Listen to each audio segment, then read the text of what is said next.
You ever been scrolling online and see one of those offers that just seems way too good to be true? You know the ones. A promise of quick, easy cash for doing almost nothing. It's super tempting, right? But it's almost always the bait for a really dangerous trap. Today, we're going to pull back the curtain and unmask how these easy money schemes really work, and more importantly, who ends up paying the price. I mean, take a look at this. This is the exact kind of post that a 19-year-old named Durai saw. He was an aspiring model trying to save up to move to London, and he stumbles across this flashy Instagram account. It's all fast cars, fancy holidays, stacks of cash. You get the picture. It looked like the ultimate shortcut. So he replied. And that one single message plunged him right into a criminal underworld he never even knew existed. You see, Durai was being recruited to become what's known as a money mule. The idea is pretty simple. You let criminals use your bank account to move their dirty money around. But here's the thing, this isn't some harmless little favor. No way. It is the absolute first and most critical step in money laundering. It's the process that helps criminals completely erase the financial trail that leads back to their crimes. And this is not some small, isolated problem. It's exploding. In 2024 alone, the use of personal bank accounts for this kind of activity surged by a staggering 22%. That's a huge jump. It shows that these criminal networks are seriously scaling up their operations, and they're getting way better at finding people to help them out, whether those people know what they're doing or not. So who are these criminals really going after? Well, honestly, anyone can be a target, but the data shows that they have a clear favorite: young people. A full third of all known cases involve people aged 22 to 29, and almost 20% are under 21.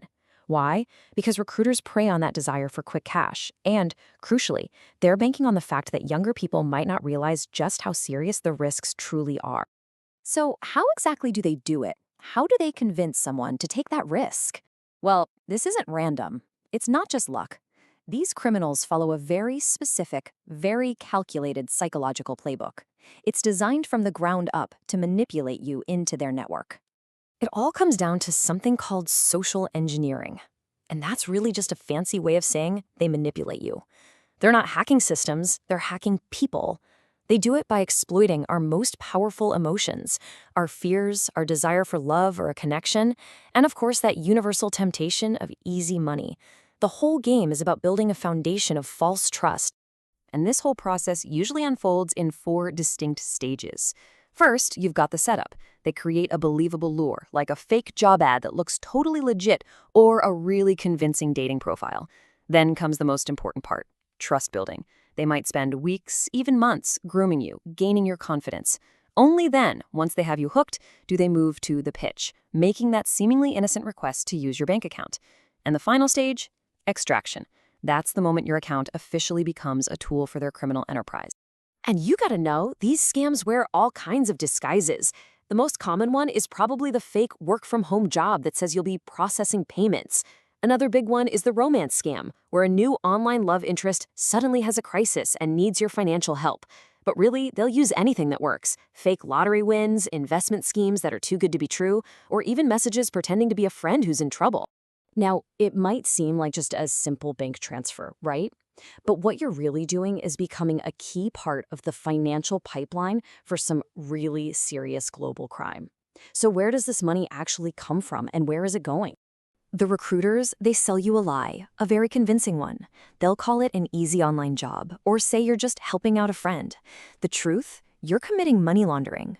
That simple transfer isn't so simple when you realize it's being used to fund international drug cartels, or even worse, enabling the absolute horrors of human trafficking. Let's just break down where this dirty money is coming from. A massive chunk, 40%, is stolen directly from other innocent people through all kinds of fraud and scams. The rest? It's the direct profit from crimes that ruin lives, like drug trafficking and human trafficking. So when a money mule moves these funds, they're not just moving numbers on a screen. They're moving the financial lifeblood of enterprises that destroy people. Okay, so we've seen how they trap you and what you're really funding. But what happens to the money mule themselves? What happens when that easy money dream turns into a real-life, honest-to-goodness nightmare?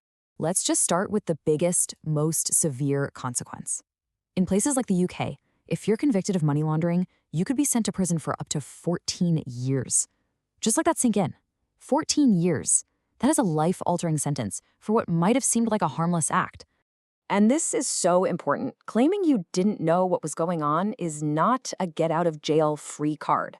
The law actually considers your state of mind. If you were just negligent, meaning you didn't ask some pretty obvious questions, you could still face years in prison. If you were reckless, you suspected something was fishy but did it anyway, the penalties get way, way harsher. And if they can prove you were intentional and knew it was a crime, the consequences can be catastrophic. But even beyond prison time, there's this whole world of hidden costs. Your bank accounts? They'll be frozen and shut down. You'll be blacklisted from financial services, making it nearly impossible to get a loan, a mortgage, or even a simple cell phone contract. A criminal record will follow you forever, locking you out of tons of jobs. Oh, and on top of all of that, you could be held personally liable to repay all the stolen money. And let's not forget the emotional toll this takes. Remember Derai? He actually managed to avoid the worst of the legal trouble, but the experience left a black mark on his financial record for months.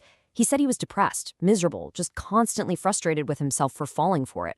That easy money came at a really, really high personal price. All right, we've gone through the trap, the players, and the pretty devastating consequences. So now for the most important part. How can you spot the signs, protect yourself, and stay safe from all of this? Here are the key red flags you have to watch for. First, be instantly suspicious of any unsolicited offer of easy money, period. Second, really look closely at any job ad. Are the duties super vague? Is the company contact a generic email from Gmail or something? Huge red flag. Third, if anyone asks you to use your personal bank account to move money, just no. And finally, if someone you've only ever met online is pressuring you to act fast and keep it a secret, run. So what's your defense plan? It's simple, but it's effective. Number 1, never share your bank details with anyone you don't know and trust. Number 2, verify any company offering you a job. A real business will never, ever ask you to use your personal account for company funds. 3, and this is the golden rule. Be skeptical. If it sounds too good to be true, it is. And finally, if you suspect anything is off, stop all communication and report it to your bank and the police right away. So let's just leave you with this thought. You know the playbook. You know the risks, and you know the red flags. The next time one of those offers for easy money lands in your inbox or your DMs, you'll know exactly what's really going on behind the scenes, and you'll know exactly what to do.